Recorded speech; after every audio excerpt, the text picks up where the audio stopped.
IPL 2026 సీజన్లో భాగంగా April 2వ తేదీన కోల్కతాలోని చారిత్రాత్మక ఈడెన్ గార్డెన్స్ వేదికగా సన్రైజర్స్ హైదరాబాద్ మరియు కోల్కతా నైట్ రైడర్స్ జట్ల మధ్య ఆసక్తికరమైన పోరు జరగనుంది. ఈ 6వ మ్యాచ్ ఇరు జట్లకు అత్యంత కీలకంగా మారింది.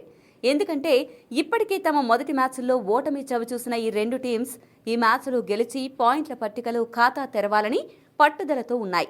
ముఖ్యంగా హైదరాబాద్ జట్టుకు ఈ మ్యాచ్ ఒక గోల్డెన్ ఛాన్స్ అని చెప్పాలి. హోమ్ గ్రౌండ్లో ఆడుతున్నప్పటికీ కేకేఆర్ జట్టు ప్రస్తుతం అనేక లోపాలతో సతమతమవుతోంది. వారి బౌలింగ్ విభాగం చాలా బలహీనంగా కనిపిస్తోంది. దీన్ని స్వయంగా జట్టు కెప్టెన్ అజింక్య రహానే ముంబైతో జరిగిన మ్యాచ్ తర్వాత అంగీకరించడం గమనార్హం. కేకేఆర్ జట్టులో ప్రధానంగా బౌలింగ్ సమస్యలు వేధిస్తున్నాయి.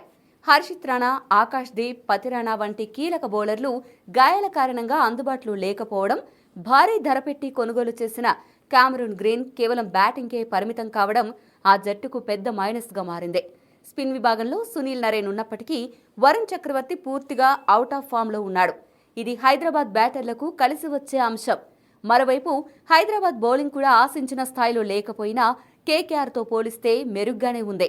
ఈడెన్ గార్డెన్స్ పిచ్ సాధారణంగా బ్యాటింగ్కు అనుకూలిస్తుంది కాబట్టి భారీ స్కోర్లు నమోదయ్యే అవకాశం ఉంది. ఇటువంటి స్థితిలో టాస్ గెలిచి రెండోసారి బ్యాటింగ్ చేసే జట్టుకు మంచు ప్రభావం వల్ల విజయావకాశాలు ఎక్కువగా ఉంటాయి. అయితే హైదరాబాద్ జట్టు విజయం సాధించాలంటే కేవలం బౌలింగ్ పైనే ఆధారపడితే సరిపోదు. ఓపెనర్లు ట్రావిస్ హెడ్ మరియు అభిషేక్ శర్మ తమ దూకుడును ప్రదర్శించాల్సిన అవసరం ఎంతైనా ఉంది. గత కొన్ని మ్యాచ్లుగా వీరిద్దరూ ఫామ్ కోసం ఇబ్బంది పడుతున్నారు.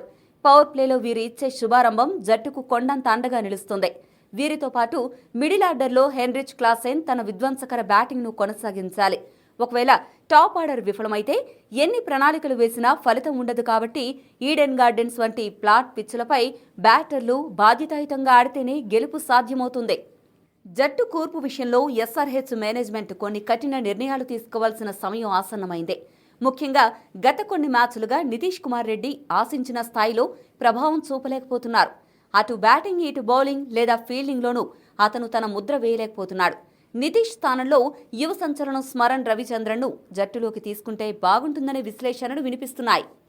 స్మరణ్ రవిచంద్రన్ దేశవాళీ క్రికెట్లో ముఖ్యంగా రంజీ ట్రోఫీలో అద్భుతమైన ఫామ్లో ఉన్నాడు.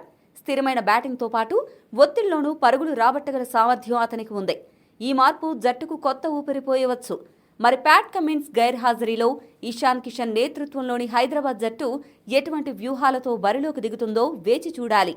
ఈ మ్యాచ్లో గెలిస్తేనే ఎస్ఆర్హెచ్ తన ఆత్మవిశ్వాసాన్ని తిరిగి పొందే అవకాశం ఉంటుంది.